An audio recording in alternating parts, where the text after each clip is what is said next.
Samantala sa iba pang mga balita, todo kayod naman ang mga tauhan ng COMELEC Naga para po sa pagtanggap ng mga humahabol sa pagpaparehistro at pagpapabiometrics para po sa 2016 national elections. Ang ulat mula naman kay Grace Refama Simando ng Radyo ng Bayan Naga.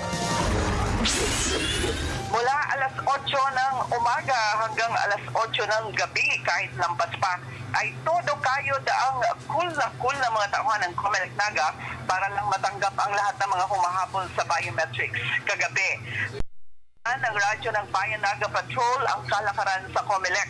Pasado alas 6 ay tila mas lalo pang dumami ang mga aplikante sa rehistro.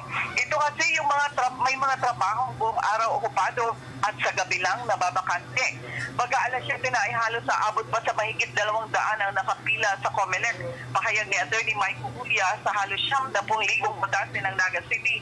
Halos 80,000 na rin ang nakapagparehistro. 13,000 naman ang kanilang pinadala ng sulat at paalala hinggil sa biometrics at mahigit na 6,000 ang rumisponde at tumupad sa pagpaparehistro. Ay kay Atty. Julia, nag-COMELEC chief ngayong malaking siksikan sa kanilang tanggapan, malaking hamon ang pag-practice ng pagiging kalmado, mapasensya at anger management at mismong ang nababagot pa ay registrants dahil sa haba ng pila. Sa ngayon ay halos kulang na lang sa 6,000 na lamang na botante mula sa buong Naga ang hinihintay na magparehistro.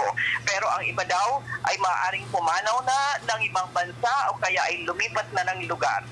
Muli, Radyo ng Bayan Naga para sa Telebisyon ng Bayan, Grace Refama Simando.